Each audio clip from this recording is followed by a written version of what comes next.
Greetings నేను సమయిస్తా ఉన్నాను. బాలుశ్యామయ్య గారు వస్తా ఉంటారు, ఒకసారి చేపలు కొడుతూ.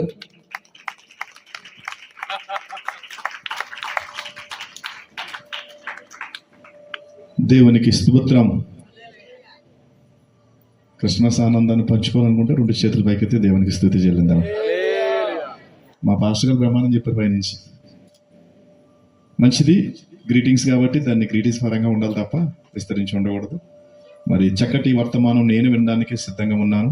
పవన్ చందయ్య గారు మన మధ్యకి రావడం చాలా సంతోషం, ఆశీర్వాదం. అలాగే అమ్మగారు కూడా ప్రత్యేక వందనాలు. ఈ క్రిస్మస్ ఆనందాల్లో ప్రతిరోజు ములుగు తేలుతున్నాం కాబట్టి ఆ స్టార్టింగ్ ఉన్నటువంటి ఆ యొక్క ఎఫిషియన్సీ ఏదైతే ఉందో ఆ ఎఫిషియన్సీ కొంత అలా గ్రాడ్యువల్గా తగ్గిపోతూ ఉంటుంది. క్రైస్తవులందరికీ ఉపయోగపడే ఒక మాట చెప్తాను. దేవుడు గుర్తించినటువంటి 7 సంఘాల్లో, అంటే యేసు ప్రభు రాకడొస్తే అవి ఎత్తబడే సంఘాలు ఒక 7ని దేవుడు ఐడెంటిఫై చేశాడు. అందులో ఒక సంఘాన్ని దేవుడు ఏలెత్తి చూపుతాడు. ఆ సంఘం ఎపిసి సంఘం. ఇంతకీ ఎపిసి సంఘంలో ఉన్నటువంటి లోటు ఏమిటంటే వాళ్ళు పెద్ద తప్పేమీ చేయలేదు. దేవుడు వస్తే ఇలా ఎత్తబడడానికి సిద్ధంగా ఉన్నటువంటి సంఘమే. కానీ ఎపిసి సంఘంతో దేవుడు అంటాడు, మీరు ఎత్తబడే సంఘం కానీ మీలో చిన్న లోపం ఉంది అంటాడు. ఏమిటి ప్రభా లోపం అంటే, ప్రభు చెప్తాడు ఎపిసి సంఘంతో, ఆ మొదట ఉన్న ప్రేమ మీలో చివరి వరకు లేదు. ఆ మొదట ఉన్నటువంటి యాటిట్యూడ్ మనకి ఎప్పటిదాకా ఉండాలండి? అది అందుకే సన్ని ఆల్రెడీ టైం చెప్పాడు 10 to 10:30 అని. 10 to 10:30 అంటే చాలా ఎర్లీ అవర్స్ మనం ముగించుకున్నట్లే. దేవునికి స్తోత్రం. మన ఒక రోజు నేను ఒక దిక్కున వాక్యాన్ని వీళ్ళు మాట్లాడడానికి వచ్చిన వస్తుంటే 12 అయిందండి. మేము భోజనం చేసి వచ్చేస్తుంటే అప్పుడు భోజనాలు పెడుతున్నారు 12 గంటలకి. అప్పుడు అయింది వాళ్ళ క్రిస్మస్. బ్రేక్ఫాస్ట్ ఉండదు ఫాస్ట్ గా చెప్పి. దేవునికి స్తోత్రం. ఆఫ్టర్ 12 అంటే డే మారిపోద్ది కాబట్టి. సరే, ఇంకా విస్తరించి మాట్లాడే సమయం కాదు. ఒక మాట, యోహాను సువార్త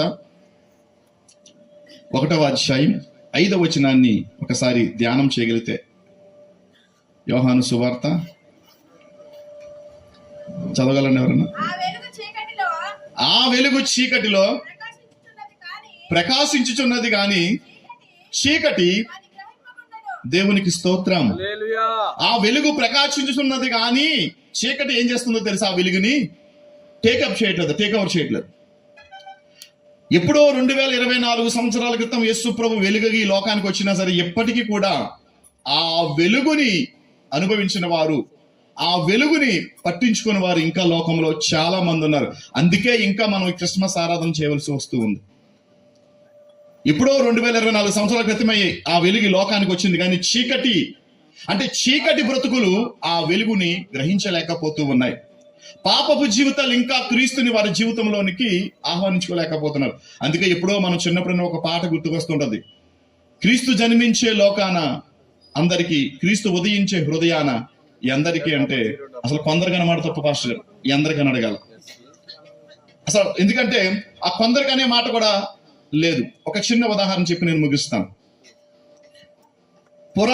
పూర్వకాలంలో భార్య భర్తలు ఒక పొలములో దాన్ని ఏమంటారంటే పాలేరుతానం చేస్తూ ఉన్నారట, బాగా ఓల్డ్ ఏజ్ లో. అప్పటికి ఎలక్ట్రికల్ అనేది ఏమీ లేదు. ఇంకా చెప్పాలంటే దీపాలు కూడా లేనటువంటి స్థితిలో ఒక చీకటి యుగం అది. ఆ సమయంలో ఆ యజమాని ప్రతి వారము దూర ప్రాంతమైనటువంటి ఒక ప్రాంతానికి వెళ్ళి సంత చేసుకుని వచ్చి తన భార్యతో ఆ యొక్క పొలంలో జీవితాన్ని కొనసాగిస్తూ ఉన్నాడు. ఒక రోజు ఒక విచిత్రమైన వస్తువును చూశాడు అతను. ఆ వస్తువు చూసి అడిగాడు, ఇదేమిటంటే ఆ షాప్ యజమాని పలానా వస్తువు అని చెప్పాడు. వెంటనే ఆ వస్తువు కొనుక్కుని తను ఏం చేశాడంటే తన భార్య దగ్గర తెచ్చి, ఇది సాయంకాలం మనం భోజనం చేసే సమయానికి దీన్ని సిద్ధపరచు అని చెప్పాడు.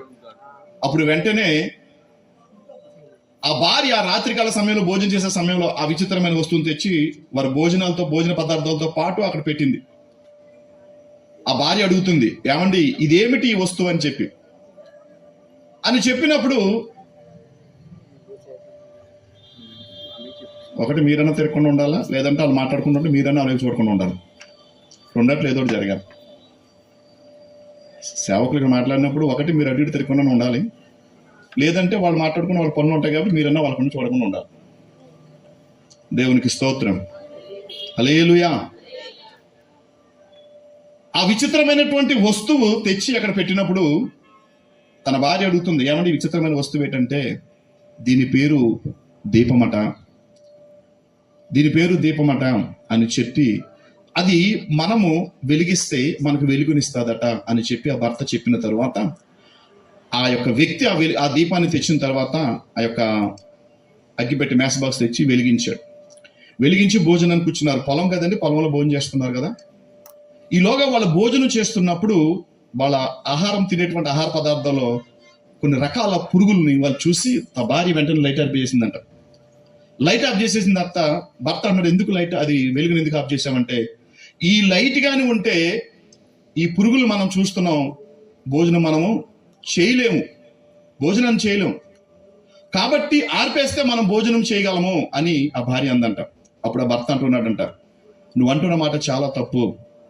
ఇన్ని సంవత్సరాలు మనం ఈ పొలంలో పనిచేస్తూ మనం ఈ వెలుగు లేక మనం ప్రతిరోజు తినే ఆహారంలో ఎన్నో విషపూరితమైనటువంటి ఈ క్రిమి కీటకాలు మనం తినేసాం.